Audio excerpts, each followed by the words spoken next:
This is the third session of the seminar series on deep trade agreements. I'm not Martin Rama, I'm Michele Ruta. I'm just stepping in because Martin is late, but we wanted to make sure that we would start reasonably on time. So thank you for connecting. So today we have three papers. The first paper will be presented by Min Zhu, and it's on from the University of Trento, and it's on anti-dumping. The second paper will be presented by Woori from the World Bank on trade facilitation. And the third paper will be presented by Ana Fernandes, also from the World Bank, and it's on SPS and TBT provisions in trade agreements. Yes, just a second. Doesn't. Okay.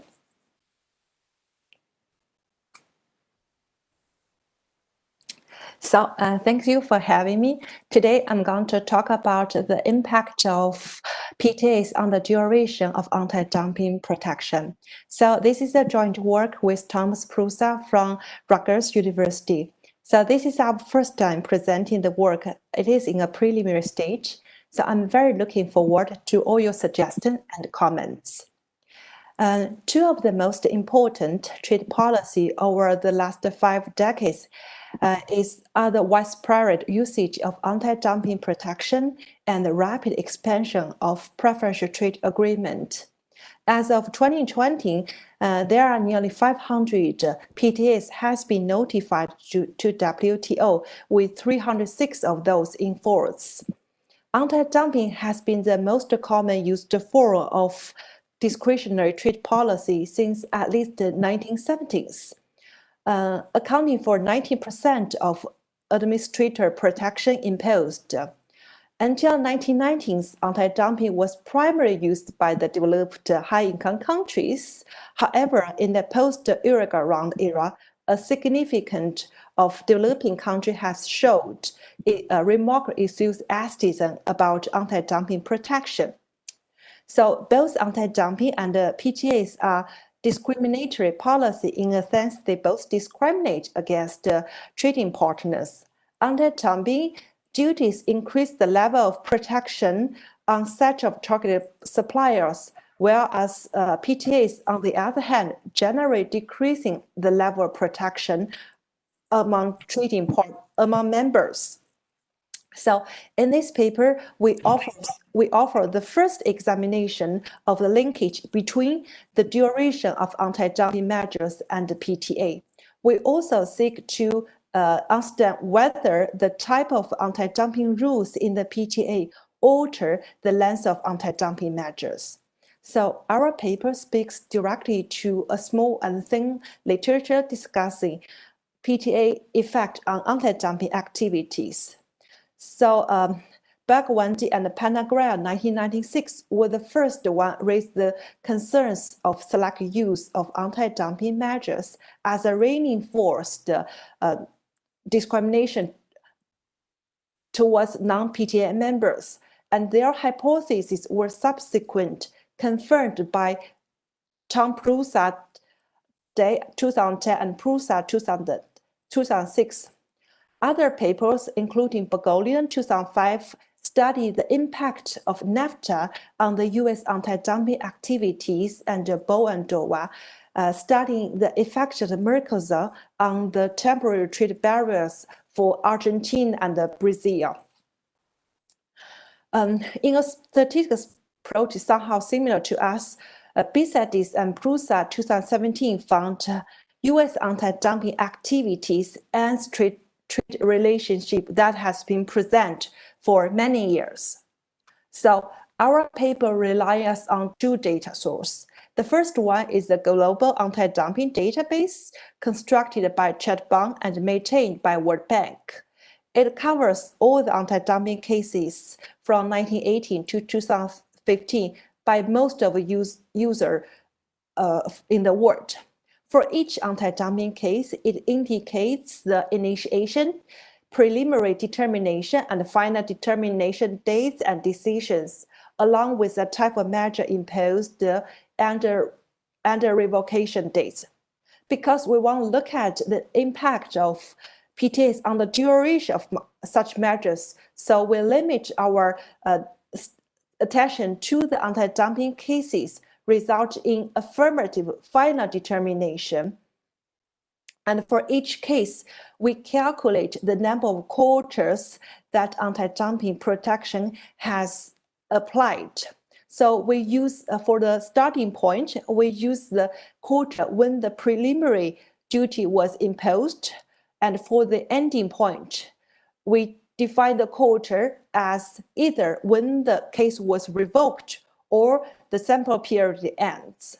So between 1918 to 2015, we have together over 4,000 anti-dumping measures imposed by 14 countries. And around 37 of these measures were still in force as of 2015. So to get a sense how the world has evolved, we first list the most active user of anti-dumping measures between 1918 to 2015. As we can see from the panel A of this table, there has been big change in what countries are using anti-dumping protection. In the 1980s, the four traditional users, namely the EU, US, Canada, and Australia, stood alone. They have remained active over time, but they have not been the primary use since the middle 1990s.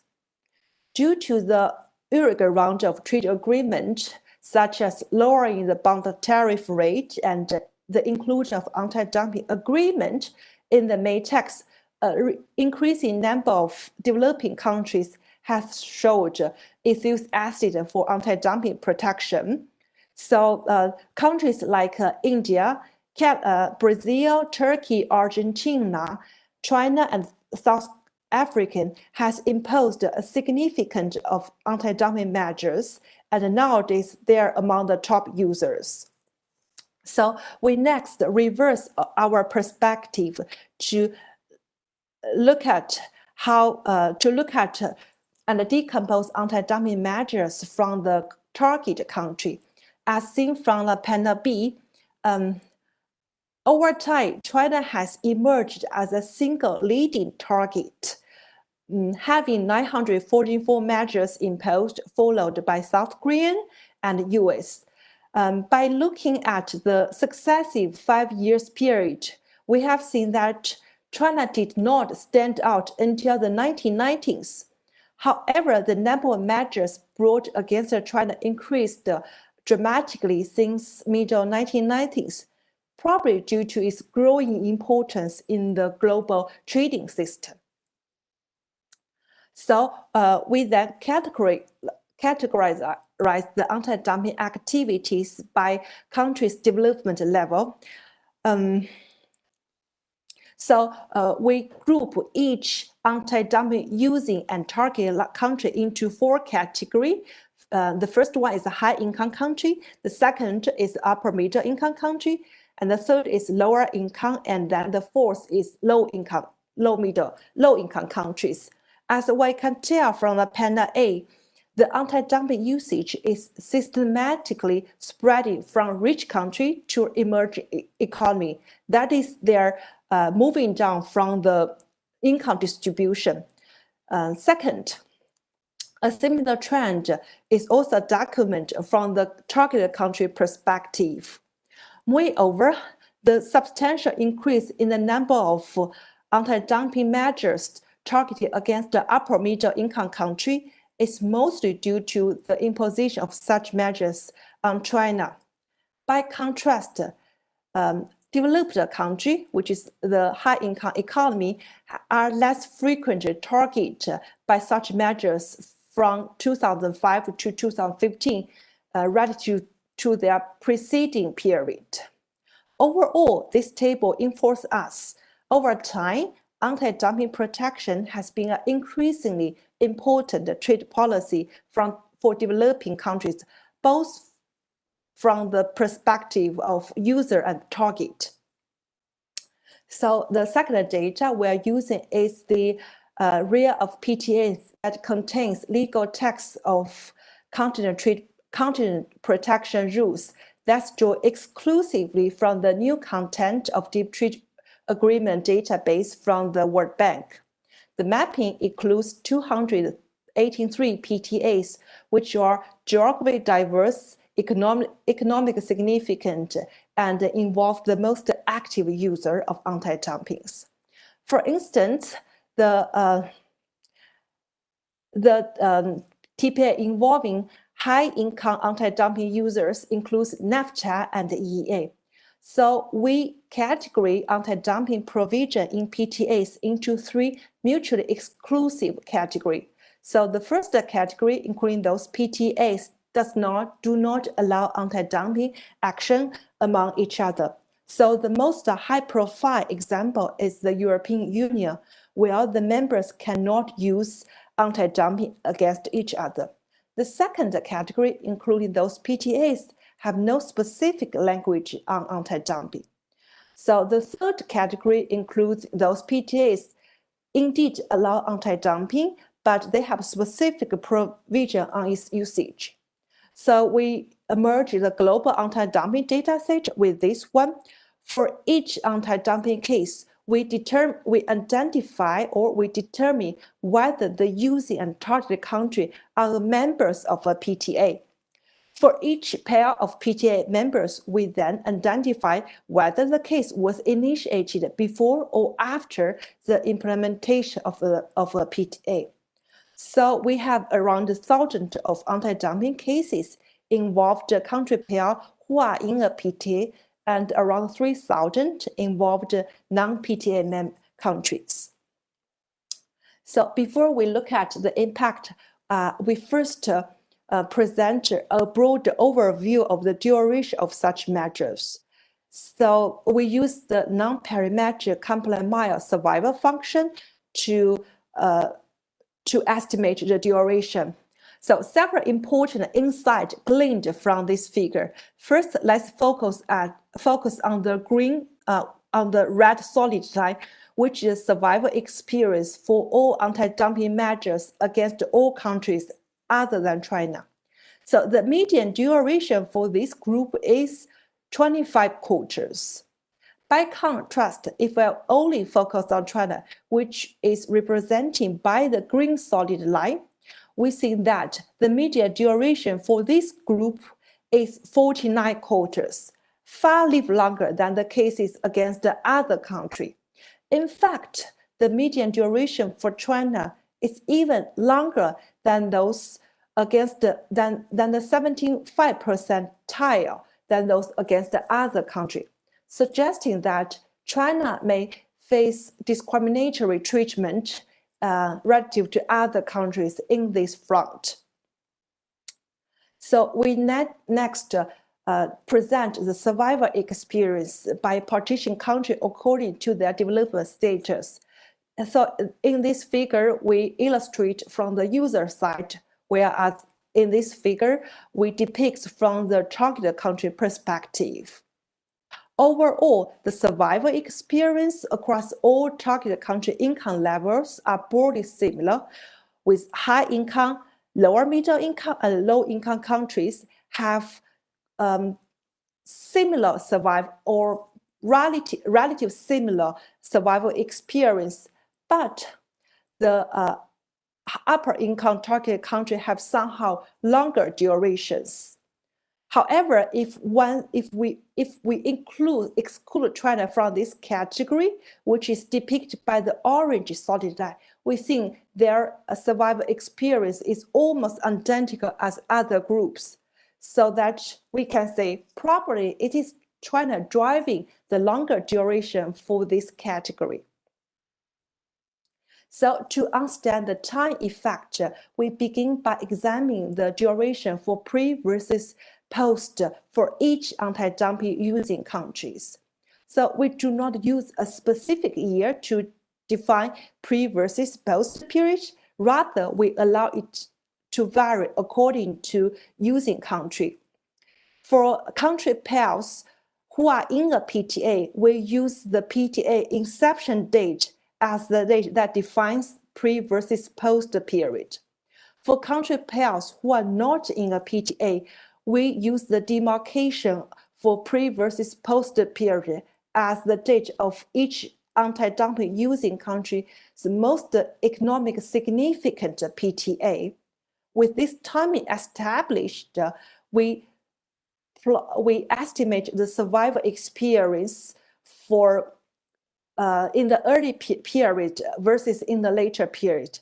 So as seen from this figure, within 75% of anti-dumping measures were revoked within 48 quarters in the early period as compared to the 17 quarters in the early date. It means there is a quite considerable increase in the duration in the later years. So we next overlay the pre versus post analysis with the information on whether each using and targeting country are same members PTA. So that is to say, we classify anti-dumping cases into 3 mutually exclusive categories.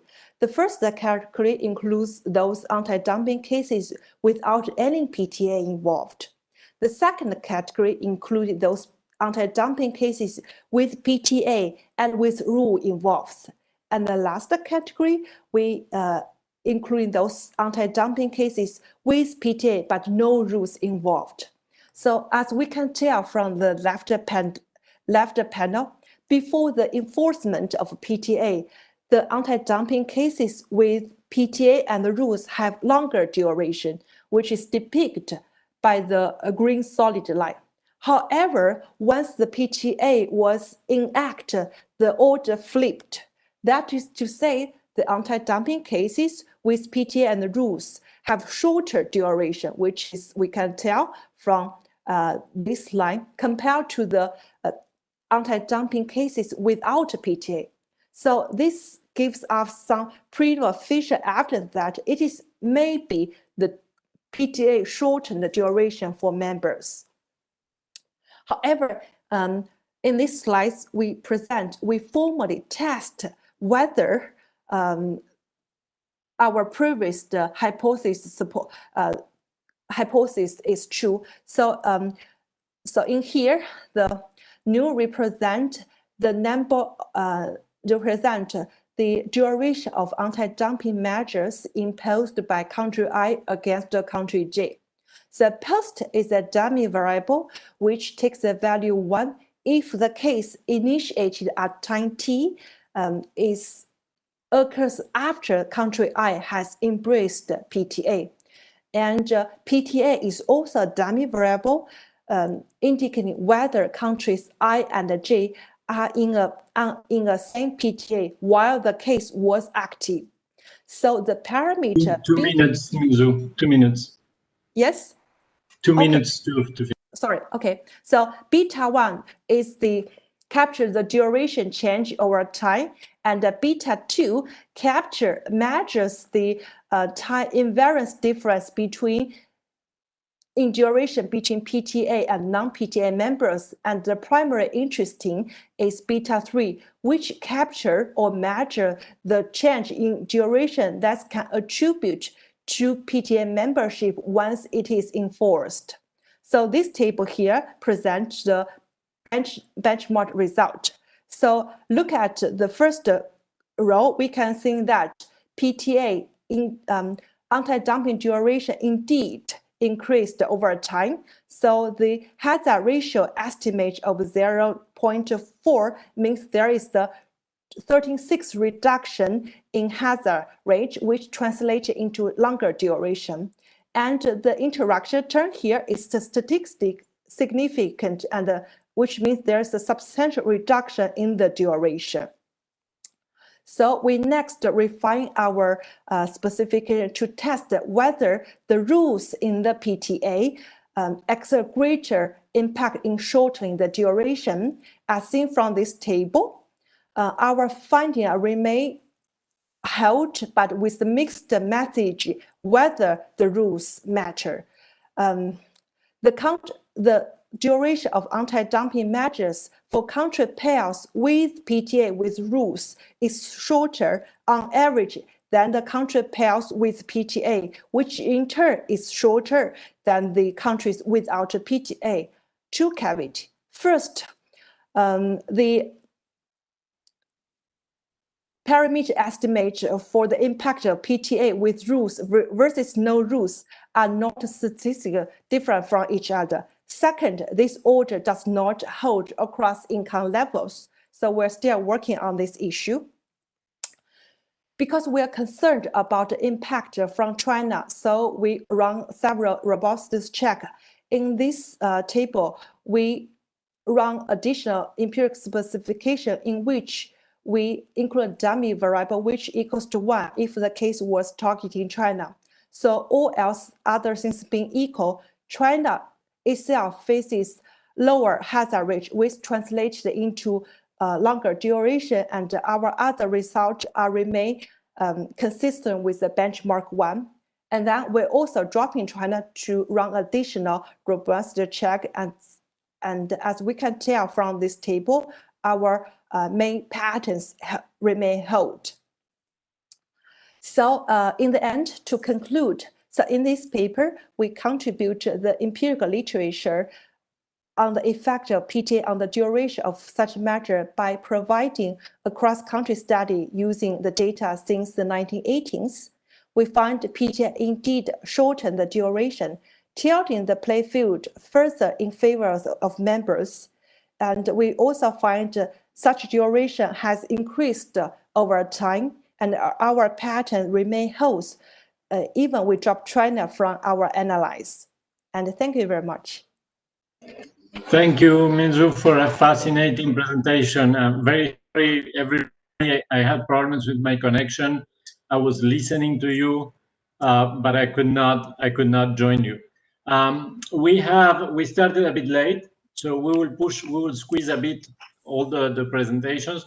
We have about 5 minutes for questions from the audience. Please, I don't want to abuse. I have questions, but I don't want to abuse my role as chair. This is Tristan Reed. I just had one quick question. I guess is the fact that the China faces longer duration sanctions, is that a function of just the sanctions placed on China by the US, or is it that all countries affected equally? It's overall, especially by Indian US. Okay. So if we only look at the duration for China, we face much longer duration regardless of the policy imposing country. Yeah, I think just the imposing country is equally interesting. So I'd love to see more of that side. Thanks. Indeed. Other questions, other comments? Hi, this is Michele. I have a question. Yes, please. So here you're looking at the impact of the rules in trade agreements on anti-dumping. Did you try to look at how other rules in trade agreements affect anti-dumping? What I'm thinking of is that if you have trade agreements that have rules on subsidies, state-owned enterprises, then probably you are more likely to use anti-dumping vis-a-vis non-members. So I wonder if you also looked at that channel. No, we haven't, but we will look at probably in the next step, because right now we just look at symbols with rules or with no rules. Thank you. Any last one or two questions or comments? This is Russell Hilberry. I guess one thing I had in mind was the statistical analysis is sort of silent on how the duration is resolved. I mean, does the firm change behavior, or does the protectionist pressure lessen? And I think that's kind of a difficult question to answer, but it's very much related to these questions of the trade agreements. We haven't really looked at the firm behavior so at this stage. So I think we're able to answer your question in the next stage. Hi, Russ. This is Tom Prusa. I think it varies a little bit across country. That's one thing that we don't have really fleshed out is different countries treat the sunset review process differently. I think you're getting at that, which is a little bit like a similar question. Maybe Tristan asked about, some more using control country, the user control, because countries like Europe are much more prone to end shorter. Everything else looks like European Union are more prone to ending their orders. United States is the opposite. It's not just China, but as a general rule, United States, the bar has kind of gotten more difficult, especially on the first review. That's an issue we really need to control. So thank you. Thanks, Tom. Anyone else? Otherwise, I have one question, but I would, if others want to go ahead, please do.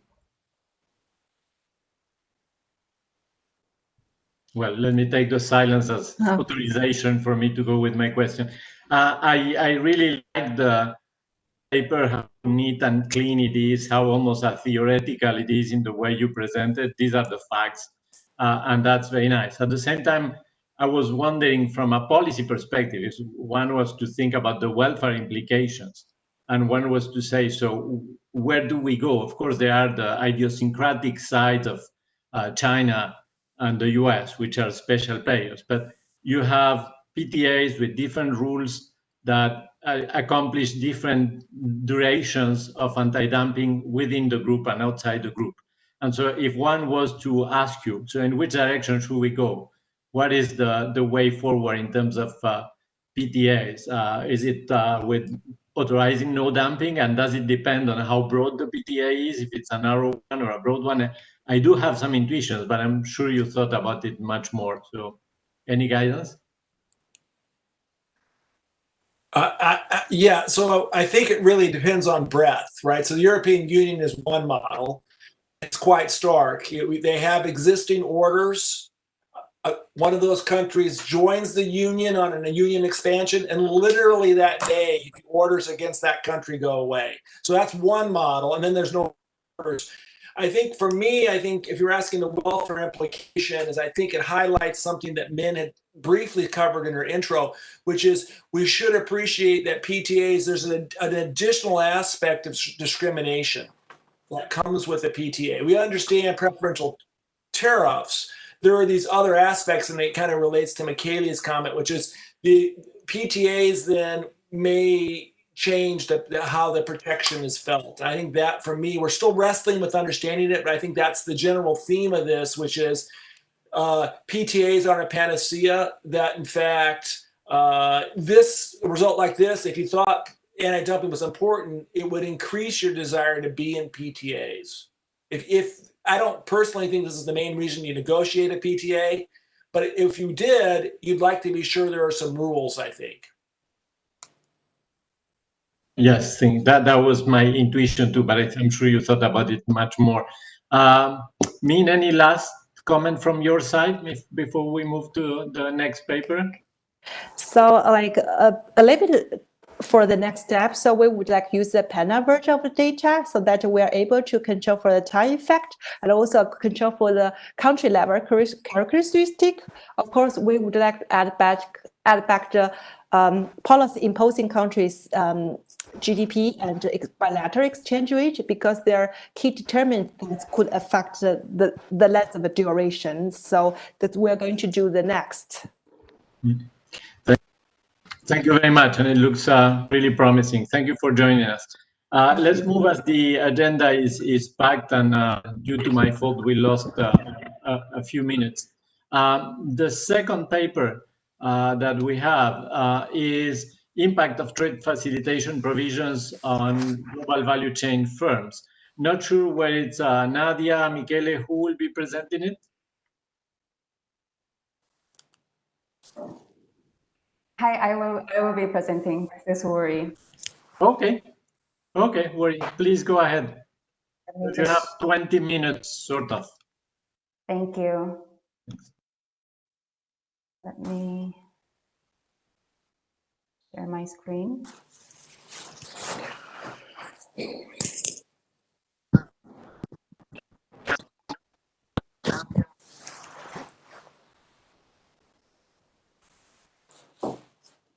Yes, we can see you. Okay, it's in full screen now, right? Yes, correct.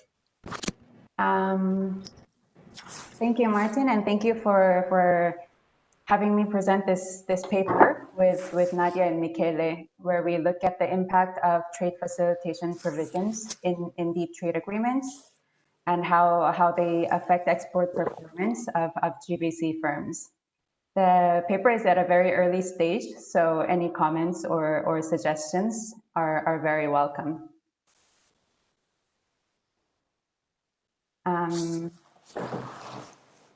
Okay, so what is trade facilitation and why is it important for global value chains? Trade facilitation can be defined as the simplification, modernization, and harmonization of export and import processes as defined by the WTO and used in the recent handbook of deep trade agreements. Trade facilitation measures are often thought of as what happens at the customs, but as it's defined here, it's actually broader than that, including other border agencies related to publishing trade-related regulations and other border management agencies. Trade facilitation measures can enhance efficiency at the border and reduce clearance times it takes for goods to get through the border processes. And they can also reduce uncertainty, both regulatory uncertainty and uncertainty about arrival times, which the literature shows that it's also very, very important. And this is particularly important in the world of global value chains where goods cross borders multiple times. So then the efficiency of this process becomes more important. And looking at it at the firm level also, firms engaging in global value chains not only export, but they also import intermediate goods that are used as inputs for their production and exports. So this means that a reliable and timely delivery of foreign inputs are essential for the export competitiveness of these GVC firms. So in this paper, we use firm level data from Peru to examine the impact of trade facilitation provisions in deep trade agreements on firms' export performance. And since trade facilitation plays a key role in streamlining import procedures, we look at whether this effect is heterogeneous for firms in global value chains who import inputs from other countries. Very briefly on the literature, this paper contributes to the group of studies that look at the impact of trade facilitation measures on trade outcomes. Although in principle, trade facilitation measures can facilitate both exports and imports, most of these studies focus on efficiency gains at the importing side, since typically border procedures are much more complicated and administratively heavy for imports compared to export procedures. And so this is where trade facilitation tend to have larger impacts.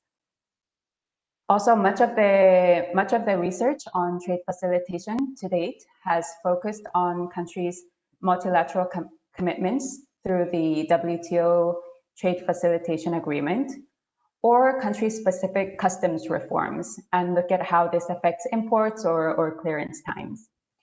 There hasn't been much studies that look at trade facilitation provisions included in preferential trade agreements. And the few studies listed here are more descriptive analysis where they map the provisions, but not really looking at the impact on trade outcomes. And then secondly, since we look at the heterogeneous impact for GVC firms through the importing channel, our paper is also related to the literature that studies the role of imported inputs on firms' export performance. This literature on intermediate inputs dates back a while, but the role of, but more recently, the attention to global value chains and the increased availability of firm level data has led to a lot of studies that look at this relationship between imports and exports at the firm level. And a few of them are listed here. So our paper links these two groups of literature by studying the role of trade facilitation measures in enhancing the export performance of GVC firms through this importing channel. We contribute to the literature by exploring the heterogeneous effects of trade facilitation provisions based on this firm's importing and exporting status. Because the prior research that looked at firm heterogeneity for trade facilitation, for example, this paper by Fontagne, Orefice, and Martini, they look at how the effect differs across firms based on their size or type of products. So, and then we're also one of the first to try and estimate the effect of trade facilitation measures in the context of deep trade agreements on trade outcomes. And of course, this is made possible by the progress that's been made on the data side that codes the detailed provisions included in deep trade agreements. Before moving on to the details of the paper, I want to spend a little bit of time talking about the particularity of trade facilitation provisions in the context of preferential trade agreements, because this affects our empirical setup. First of all, unlike unilateral trade facilitation reforms, these TF provisions in deep trade agreements can enhance the regulatory and procedural efficiency and clarity at both borders of the member countries. So if I enter into an agreement that has a lot of trade facilitation commitments, it doesn't only affect efficiency at my border, but also at my partner country's border. This means that both imports and exports can become more efficient for me, even if trade facilitation measures mainly target import procedures. And the second peculiarity is that trade facilitation provisions in deep trade agreements can be either non-discriminatory or preferential. The general perception is that trade facilitation measures are typically non-discriminatory, like MFN type measures. And the idea is that if you make your borders more efficient, it becomes efficient for all shipments, not just shipments that are coming from your RTA partner country. And of course, there is some degree of truth to this because there are measures that are non-discriminatory. But if you look at the specific provisions on trade facilitation, you can see that there are also provisions that have a more preferential flavor. So this new database that we use codes 52 provisions in the area of trade facilitation and customs that are related to various aspects, from fees to formalities, transparencies, to institutional arrangements. And I list here some example provisions that could be either non-discriminatory or preferential. So for example, if we look at the preferential side, provisions that grant the mutual recognition of authorized operators between the two countries is a preferential treatment, as well as expedited shipments or specifying the release time. And here I just show you what these provisions actually look like in a trade agreement. So the first one is an example of a non-discriminatory provision. Like it states that you have to put it online, the information about your fees and charges. So this, once it goes on internet, usually everyone can access it. So this benefits all countries, all import shipments coming through your border. The second example is about expedited shipments. And here in this example, it states that it has the shipments have to be cleared within 4 hours. And this rule applies only to your PTA partner country. So this would give preferential treatment to your RTA partner. So to help conceptualize how these different aspects of trade facilitation provisions in deep trade agreements can affect different types of firms, let me use as an example Peru-US trade agreement and see how this can affect Peruvian exporters. So as I said earlier, the US-Peru agreement can affect import procedures for shipments arriving both at Peru's border and the US border. So in this figure, we have on the left-hand side what happens at Peru's border and the US border on the right-hand side. Also, as I just said, as at both borders, some of these trade facilitation measures can be applied in a non-discriminatory MFN way, shown at the upper side of the figure, or preferentially, and these are shown by the lower set of arrows in the figure. So, for example, arrow A reflects efficiency improvements in Peru's borders, affecting import shipments from anywhere in the world.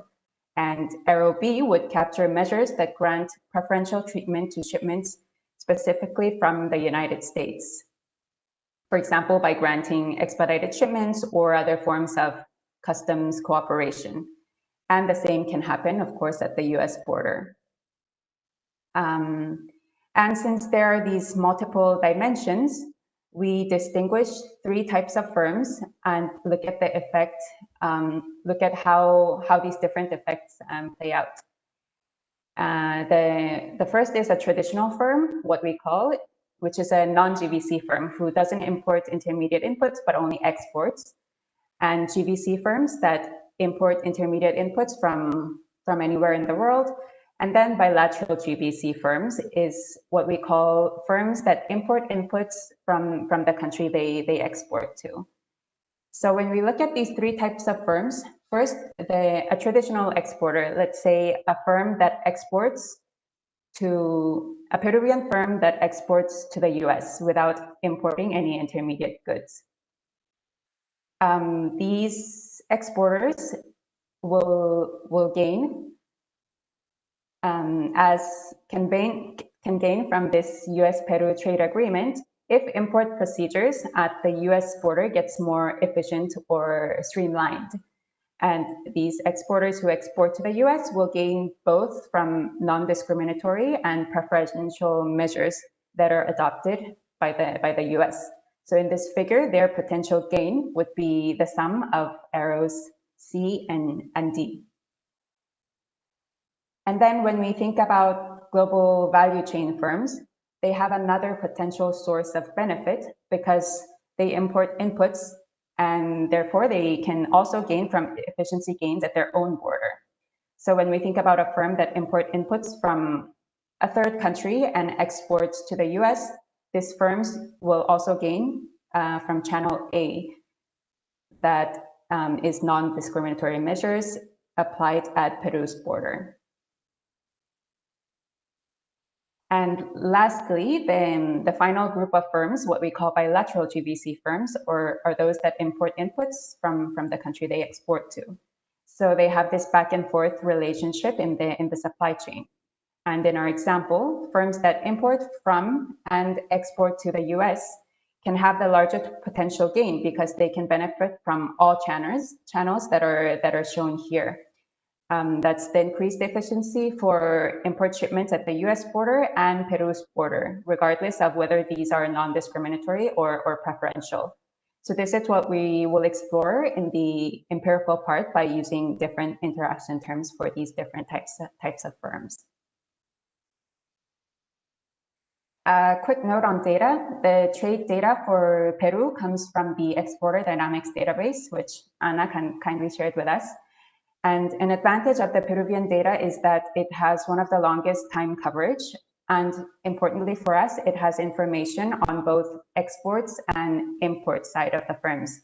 So having this additional information about imports lets us examine the differential impacts of trade facilitation provisions on the different types of GVC firms that I just talked about. Over the entire time period, we have about 15,000 firms exporting to 147 countries. And of these 15,000 exporters, a bit less than half of them engage in GVC activities by importing capital or intermediate inputs as defined by the BEC, the Broad Economic Classification. And a large share of these GVC firms actually have bilateral GVC linkages, meaning that they import inputs from the country they export to. And we look at as the outcome, we look at the extensive and intensive margin of exports. So for the extensive margin, we expand the data set so that each firm has an observation for every destination and year. For the data on deep trade agreements and trade facilitation provisions, we use the new database put together by Aditya, Nadia, and Michele. And Peru has 12 agreements during the sample period we look at with 38 countries, with varying levels of commitments in trade facilitation and also overall depth. In this figure, the blue bar represents the number of trade facilitation provisions in the agreement, in each of the agreements, and the orange diamonds represent the number of total provisions to capture the overall depth of the agreement.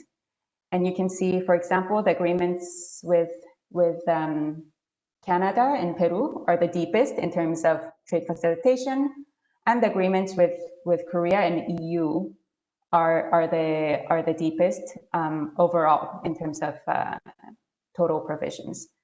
And it's important to have this difference or non-perfect correlation between the depth and trade facilitation provisions, so that we can try to estimate the effect of trade facilitation provisions while controlling for the overall depth of the agreement. Here's the empirical specification of our analysis. As a first step, before going into specific provisions, we test whether regional trade agreements have differential impact on GVC firms. But I'm using regional trade agreements and preferential trade agreements, deep trade agreements interchangeably. Our baseline outcome variable is export participation and the log of export values.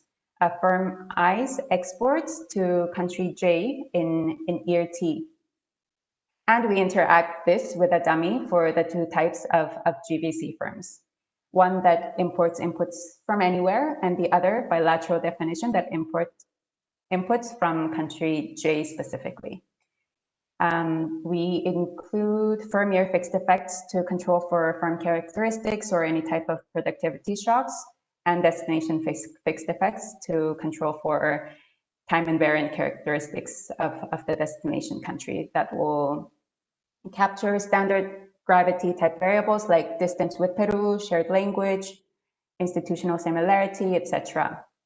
And to control for demand shock, we include log GDP in country J as well as a control. And then, of course, you see the second equation where we look at the effect of trade facilitation provisions by adding a TF variable that counts the number of provisions included in the area of trade facilitation and customs, which is normalized to vary between 0 and 1. And then we interact this with the GVC firm dummies.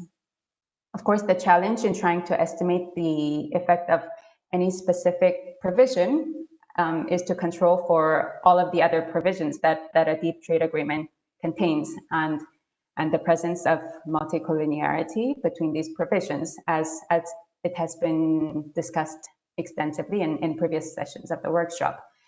But we try our best to control for the overall depth of the agreement by using different measures of depth. And as a baseline, we use the number of covered policy areas that are defined in the earlier version of the database, and they're quoted as strictly legally enforceable. Let me show you the results. So this is the first set of results. The first 3 columns have export participation as the dependent variable, and the next 3 has export values. So we see that in column 1, that having an RTA with country J increases a Peruvian firm's export probability to that country by an average of 0.3%. However, when we distinguish the effects for GVC firms and non-GVC firms, we see that the effects are significantly different. For GVC firms, an RTA increases the likelihood of exports by nearly 2% in column 2, while those that only export have a small negative effect. In column C, in column 3, you can see that the bilateral GVC firms benefit the most from RTAs, with export probability higher by about 7%. Similarly, at the intensive margin, the positive impact of RTAs seem to have benefited Peruvian exporters that import intermediate inputs as part of the supply chain. When we look specifically at trade facilitation provisions, we also see clearly the heterogeneous effects across different types of firms. In terms of export participation, here in column 1, you see that TF provisions have a positive and significant impact on average. But this is driven by GVC firms that import intermediate inputs, as you can see in columns 2 and 3. So this suggests that the benefits of trade facilitation provisions for Peru have largely materialized through efficiency gains at its own borders and helping GVC firms export better by getting quicker and more reliable access to their inputs. Lastly, the magnitude of impact is stronger for when we look at bilateral GVC firms, providing support to this, that there is also this preferential aspect of some of these provisions, in addition to non-discriminatory gains. We see this heterogeneity at the intensive margin as well, where we don't see a statistically significant impact on average, but large gains for firms engaging in global supply chains by importing inputs and exporting. Lastly, I want to share some preliminary results from trying to unpack specific provisions in trade facilitation using the richness of the data set. So as a first step, we use a TF measure that counts essential provisions, which are coded by the experts in each policy area, and it's available in the data set.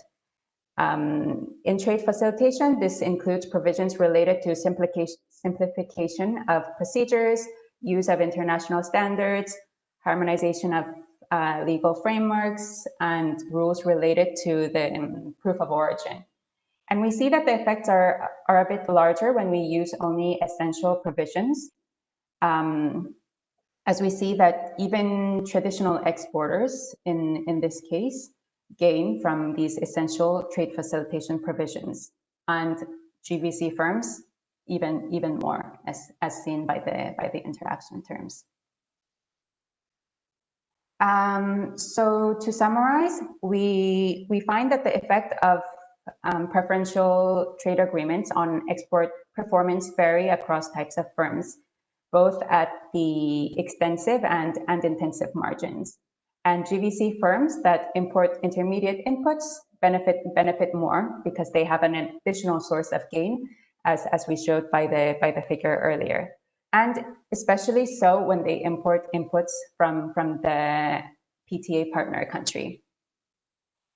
Trade facilitation provisions in particular promote export performance of Peruvian exporters, particularly for GVC firms that benefit through this importing channel.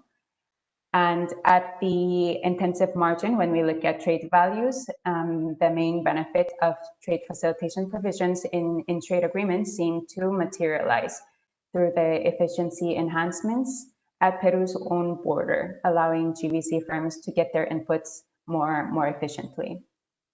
And we see that essential trade facilitation provision increase the export probability across all firms, but more strongly for GVC firms.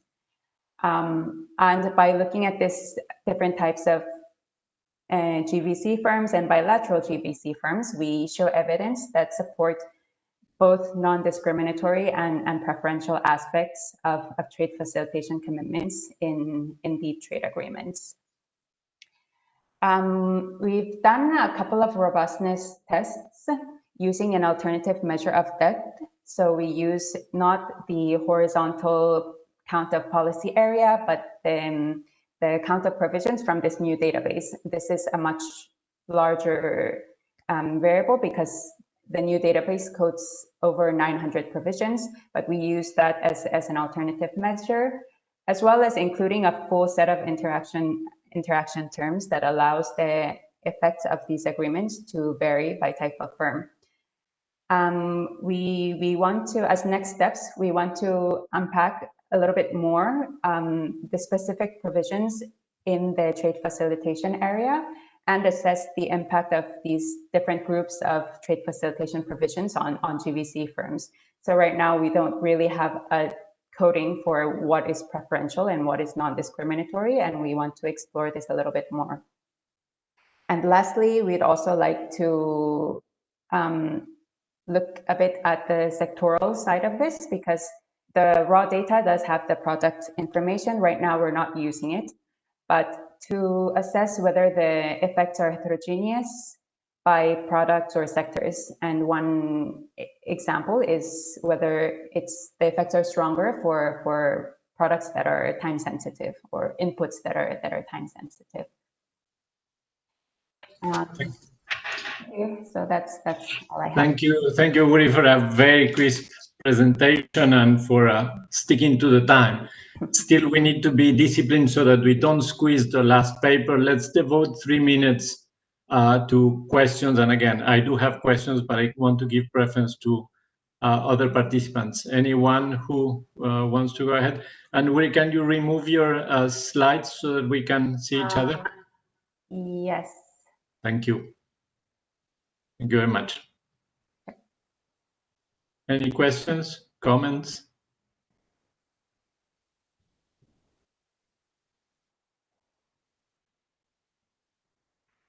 So while we wait for others, let me ask you mine. And I think, again, very neat paper, very, very clean. I think one of the reservations we had in the old times, when I was a young economist like you, Woori, it was that trade agreements, preferential trade agreements, will be a source of trade diversion, because we were looking basically at tariffs. And all this session is about the non-tariff part of trade agreements. And what we see is, in this case, is a potentially positive spillover, because things you do on trade facilitation for your pair of countries or your set of countries may be beneficial to others. And so when in the old traditional Max Gordon or whatever trade diversion thing, we will say, oh, you always have a trade diversion effect. Here, you may have a positive. And so conceptually, that seems appealing. So the deeper your trade agreement, the more you are having these other positive spillovers that will benefit everybody, of course, to different extents. But my question to you is, of course, measuring the welfare you cannot do with this model, but you can simulate exports because the right-hand side of your specification is always export values. And so if one was to construct counterfactuals for the exports of Peru, with and without the trade facilitation measures, with and without the debt, do you have a sense of how big the change will be? So we get a sense that there is an interesting, positive, significant effect, and we cannot quantify it on welfare. But can we say something about overall? So what do these provisions do to the exports of Peru? Thank you.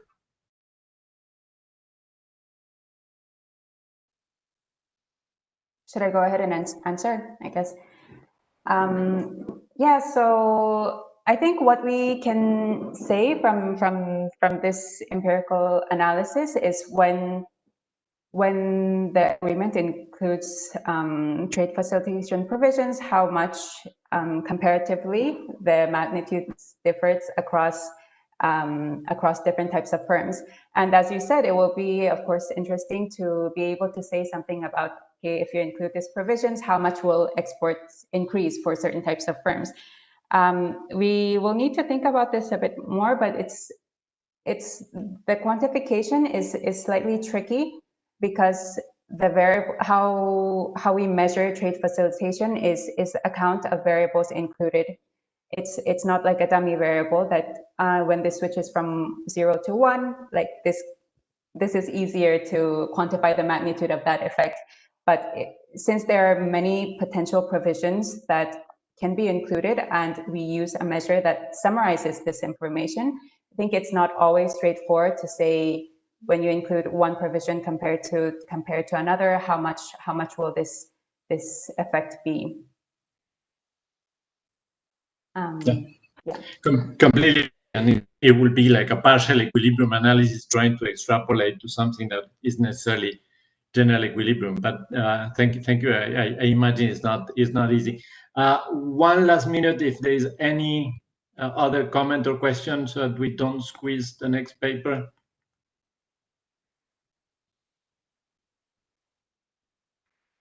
Okay, so let me assume that we can move on. Thank you again, Woori, for an excellent presentation. The last paper is the distributional impact of SPS and TBT regulations, firm-level evidence from deep trade agreements. I'm not sure whether it's Anna, Kevin, or Nadia who will be presenting. It's Anna. Okay, go ahead, Anna. Thank you. Yes. Okay, so thank you all very much for being at this third webinar and for sticking around until the last presentation. So I'll be telling you about work with Nadia and Kevin on the distributional impact of SPS and TBT regulations. Can you see my screen? Yes, we can. Oh, okay, perfect. So the broad motivation for our work is related to the growing importance of non-tariff measures. They have been growing as tariffs have been declining. And in particular, here we are thinking about measures such as sanitary or phytosanitary standards, for example, the kind of residue of pesticides that can remain in an apple that you eat, or technical barriers to trade, which would be something, for example, like the fire safety regulation in your electric toaster. So these types of measures, they are often imposed by countries with legitimate reasons, but we know that despite that, they can and they do increase foreign market entry costs. And there's quite a lot of evidence from surveys as well as predictions from a lot of recent models of trade with heterogeneous firms that predict that these kinds of market entry costs will be particularly harmful for small firms.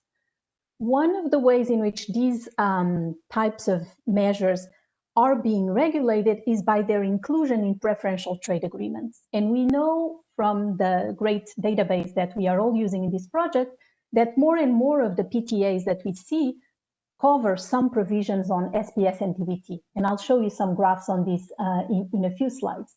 But what we don't have yet is a lot of evidence on what are the impacts of including these types of provisions in PTAs.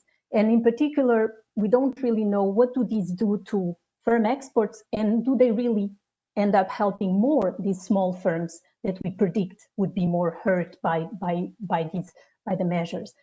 And we also don't know what kind of provisions matter most. And in particular, we have some macro evidence, but definitely no micro evidence on whether the type of integration of SPS and TBT measures in trade agreements, whether it's with harmonization or mutual recognition, which one tends to matter most for firms. So we're going to try to begin to fill in this gap in the literature with this paper, where we're going to address the following questions. We're going to look at whether the PTAs that regulate SPS and TBT, do they affect differently the exports of small firms versus large firms? We're going to try to understand what is the role of harmonization versus mutual recognition of these measures. And we are also going to pay attention to what are transparency provisions in terms of SPS and TBT doing. We're going to do this in a setting in Latin America using a large data set with all exporting firms in Chile, Colombia, and Peru. This is going to enable us to cover a long time period during which there were 46 preferential trade agreements that were enacted, and we are going to be using structural gravity regressions. And the key findings we have, and here I should mention from the start that this is still very preliminary, so the questions and comments are really going to help us go forward. But so far what we are able to show is that these SPS and TBT provisions, both the core ones and the ones related to transparency, they seem to significantly boost more the exports of small firms than of large firms. And in terms of the mode of integration, we find that harmonization of these SPS provisions in trade agreements also tends to benefit more the exports of small firms.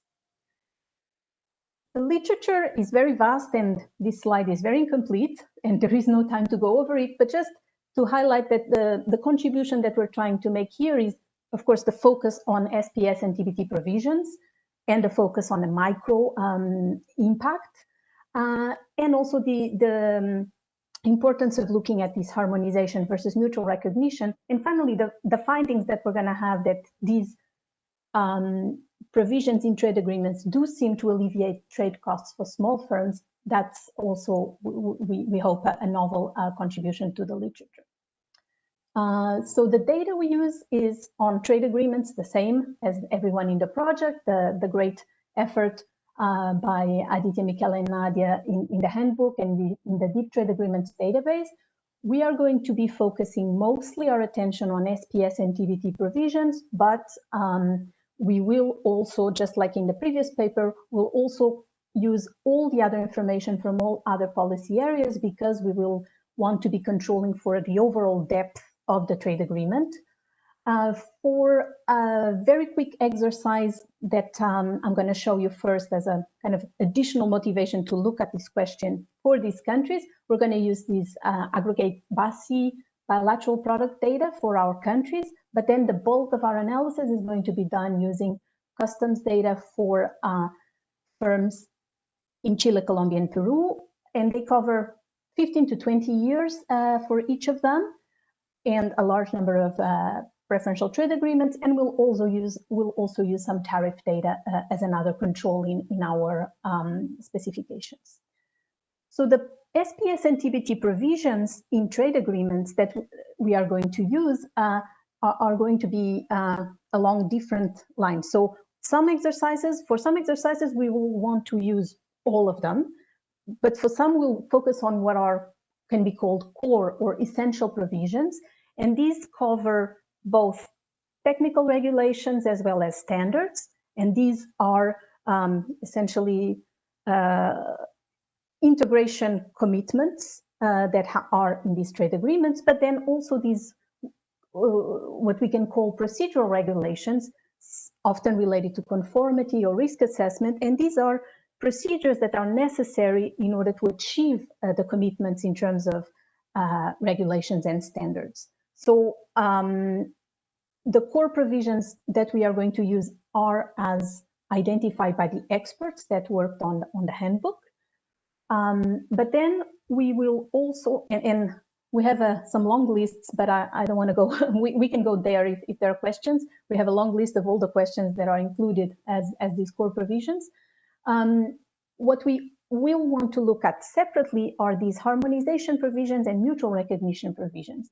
And just to give a very quick sense of what is at stake here. So mutual recognition and harmonization are different ways in which countries in entering a trade agreement can essentially handle the partner country's standards or regulations. When you have mutual recognition, you will keep your own standards and regulations, but you will recognize as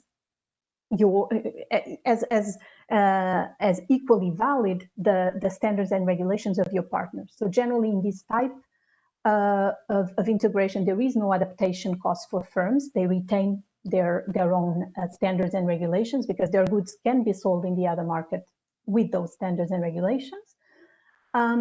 The other alternative, the harmonization, is when either let's say two countries in a deep agreement, they both harmonize to an international standard, or most often the case, especially for our countries, when developing countries enter into an agreement with advanced countries, they will often adopt the standard of the more advanced country. And in that case, there can be some compliance cost initially, but then eventually there's much lower information costs because the standard will be a single standard in the market. Transparency provisions are generally those related to reducing information asymmetry, and they can be things like whether the measures, these SPS and NTM and TBT measures are published, are notified, and whether, if necessary, it is possible to make available the information that was, namely the scientific information that was the basis for imposing a measure. One thing to note here is that for the core provisions, we'll be relying on the numbers of provisions, and with the normalization that I will show if I have time. And similarly for transparency provisions, we'll also use the numbers.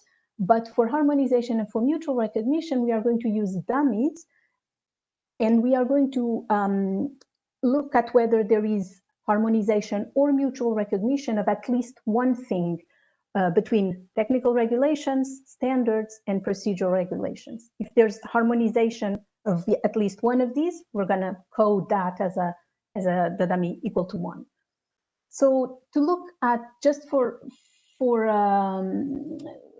for the world, just to give you a sense of how prevalent these things are among all PTAs in the database, what you can see in this graph is that while a large number of PTAs do have some SPS or TBT provisions, as I said in my first slide, so that would be your, like the second color, the second gray, shows you how many of the existing PTAs have some provisions.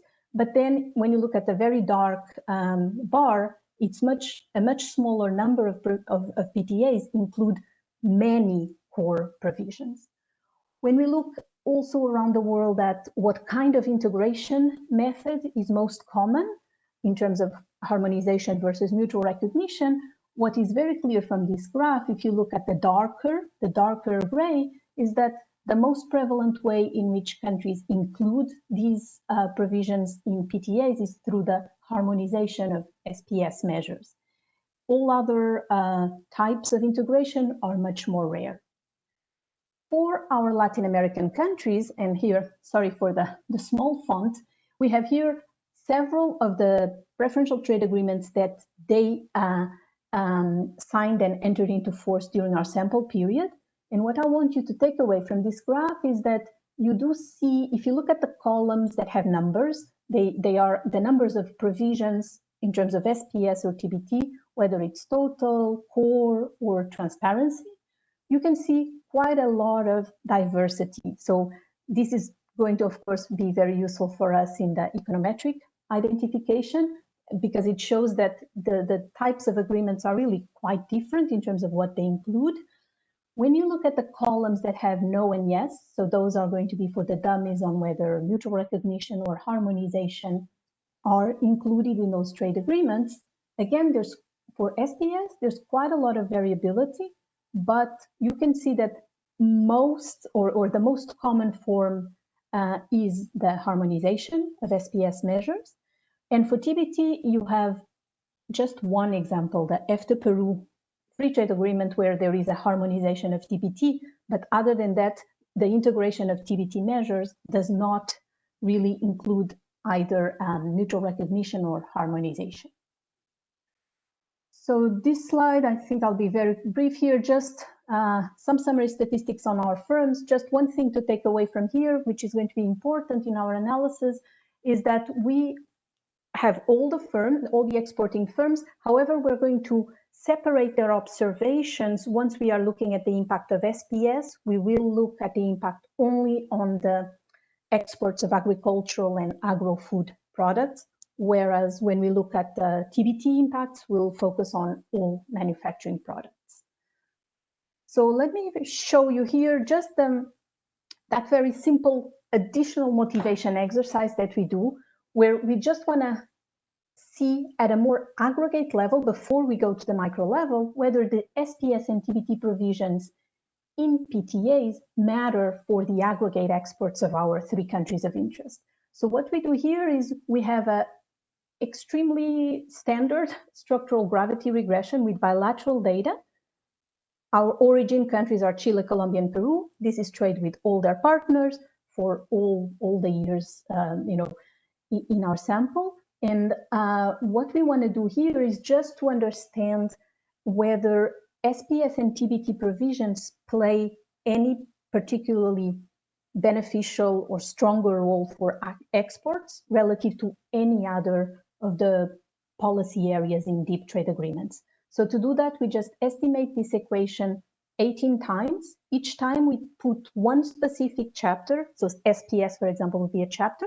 It enters by itself, and then in addition to that, you have the other term, the depth of other chapters. So you're controlling for all the other, the rest of the trade agreement content, and we just see what particular chapters show. And that's what we have here in this graph, where each chapter is entered. So each of these coefficients comes from a separate regression.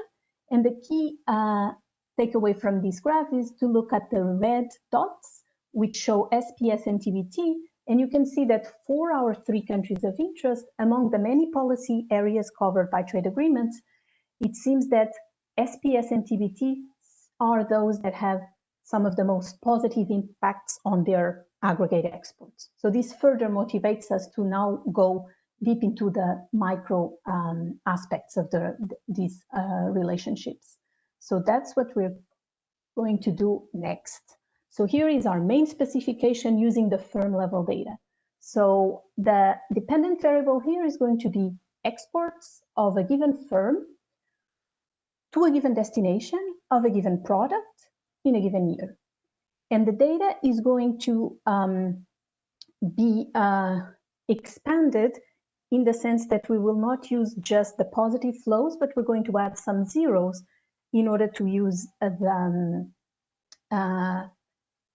PPML estimation and to be able to estimate our impacts of these SPS and TBT provisions relying on the panel dimension. So we really want to be able to see what happens to firms' exports after a trade agreement is enters into force. So we are going to expand the data along the panel dimension. And the regression that we're going to have is going to include, let me first start by some of the measures that we include to account for the other aspects of trade agreements. So we have a measure of tariffs, the one I'm circling here, and we have a measure of depth of the other chapters. So everything else that's not SPS and TBT. We're going to have a measure of destination market GDP for demand. And we're going to have 2 very important types of fixed effects. One is going to be the firm destination product, so that we are estimating all of this with the panel dimension. And then the second fixed effect is the firm product year that is going to account for firm productivity shocks at a very fine level or combination of productivity and demand shocks. So this is everything that we are controlling for. Now, what is our main coefficient of interest? That's this beta 4. So beta 4 is going to be multiplying one first term, which we call this prof. This is giving us the SPS or TBT provisions. So we have either the number of provisions when we are talking about all of them, or the core ones, or the transparency ones. Or alternatively, when we talk about mutual recognition or harmonization, it's going to be a dummy for whether the agreement includes some of those provisions or not. And we are going, since I motivated at the beginning the relevance of understanding heterogeneity across firms, we are going to have our SPS or TBT provisions interacted with a measure that captures firm size. And this measure is going to be based on the trade data itself, because here what we have is the export data. So the way we define size is the market share of a given firm in a destination product market. And we do that calculation for the initial year when we observe the firm.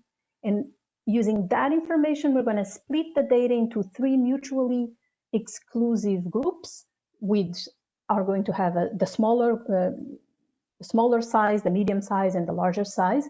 And each of them is going to get interacted with the SPS or TBT provisions. So let's go into the results. So first, actually in columns 1, 2, as well as 5 and 6, we first look just at the average effect across all firms. So before splitting into size categories, we just want to see what these SPS and TBT provisions do to firm exports in Chile, Colombia, and Peru on average. And we find that there is a positive and significant effect. So there seems to be a benefit for firm average exports when their country enters into a PTA with a partner with SPS or with TBT provisions. There is something that is in these regressions that is one of the issues we're trying to tackle and trying to think about how to address it, which is a little bit counterintuitive, and that's what you can see here on the depth row. So you can see that the depth of the trade agreement appears to have a negative effect on firm exports. So this is something we are trying to understand, and any suggestions on this will be very welcome. Of course, we know that this specification suffers from multiple linearity, as Woori also mentioned in her paper, and so that may be the explanation, but any other suggestions will be very welcome. Now, in columns 3, 4, and 7, 8 is where we now split the firms into size categories. And when we do that, we can see a very clear, larger impact of these PTAs with SPS provisions or with TBT provisions on small firms relative to firms of a larger size, the second or the third tercile. And our statistical tests indicate that the size of these coefficients is statistically different for the small firms. So it is larger, it is really larger in a statistical sense for these smaller firms than it is for the large firms. When we go into trying to understand the different types of integration or trying to understand the role of transparency, we also have some interesting size differential effects. So here we can see that so the cases where we do see a significant difference between the small and the large firms are going to be the ones that I highlight. So one of them is this harmonization of SPS. So when a trade agreement includes measures that harmonize SPS across partners, there is a significantly larger boost to exports of small firms than to exports of firms of larger sizes. And transparency. 1 minute, Anna. Yes. 1 minute. Yes. And then we also find that the trade agreements that include either transparency provisions for either SPS or for TBT, they also benefit more the exports of small firms. So to get to the conclusion, so we've done some alternative type of estimation where we replace GDP by some types of fixed effects. Our results are robust.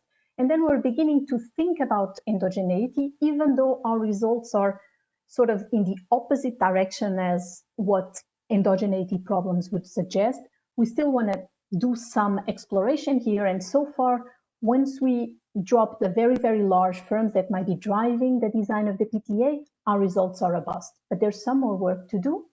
And then to finalize, I will just mention some of the other steps that we plan to do. So we want to try to understand results if we use different measures of firm size, if we look at a few other outcomes, namely entry into exports, prices, and quality. We also want to look a little bit at this global value chain dimension. And finally, if possible, we also want to try to understand whether the inclusion of these SPS and TBT provisions in a trade agreement affect the firm's exports to other partners outside of the trade agreement. And I will stop here. Thank you very much, Anna, for a very interesting presentation. I would be happy to stay discussing with you for as long as you want.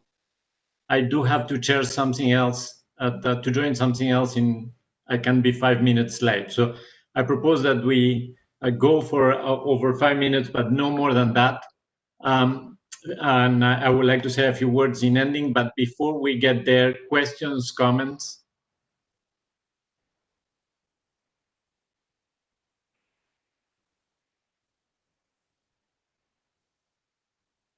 Let me ask one while we wait for others.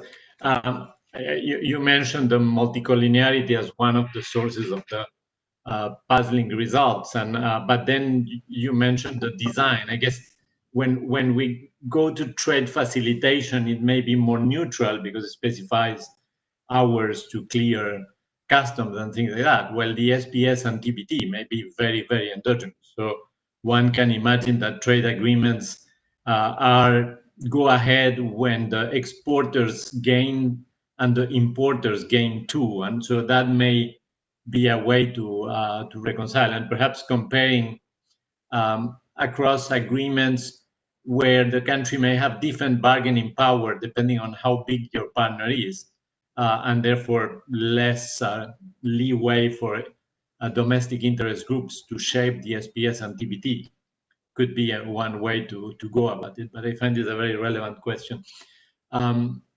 Any other questions or comments?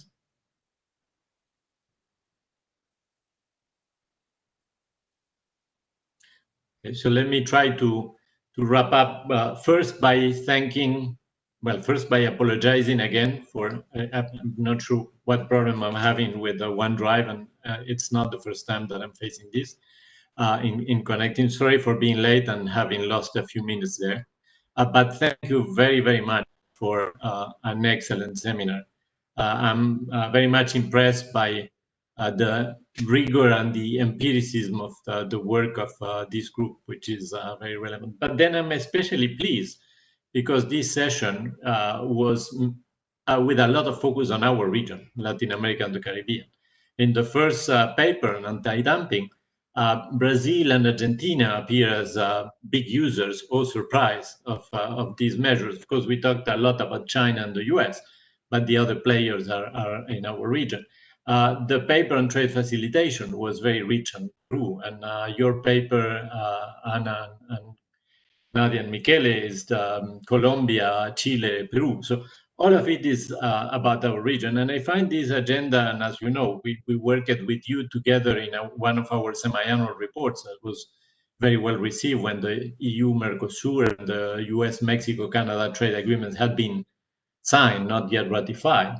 I see this agenda you're working on as particularly important. And I think here we touched on one reason why it is very important is that I think through going through the depth of the agreements, we are moving beyond trade into other things that these agreements change. And again, as discussed in after Woori's presentation, where there may be potential spillovers that may more than offset the negative trade diversion of preferential trade agreements. Years ago, when I joined the World Bank in Jim DeMello's division, and I was the trade policy division, there was no sympathy for preferential trade agreements. It was all multilateral. The world has changed. Who knows whether we will go back to multilateralism or not, but clearly the world has changed. But in the case of Latin America, part of the change is particularly interesting because a prospect, regardless of elections in different countries, that nearshoring will be in the agenda much more than it used to be. So that changes the incentives to enter these agreements. And to me, in addition to trade, which was what we used to cover in the past, the tariff barriers, in addition to the non-tariff barriers that we have been discussing here, these deep trade agreements go even much farther into areas where we have been stuck in Latin America for a very long: state-owned enterprises, competition, subsidies. And because all of a sudden the incentives of advanced economies have changed in the direction of trying to diversify the sources of their imports, there may be an opportunity to take advantage of these agreements to tie our hands in a way where it can overcome resistance by interest groups. So the agenda you are working in is highly relevant for us. So again, delighted for the treat you gave us during this 1 hour and a half, and look forward to seeing more from the results of this research project. Any last word from your side, Michele, Anna, Nadia, anyone who wants to say anything else? No, from my side, just thank you, Martin, for arriving late, but very being very present and having questions on all the papers and great suggestions at the end. Thanks a lot. Thank you all. Have a good day. Thank you, everyone. See you next week. Bye. Yes. Bye. Bye-bye.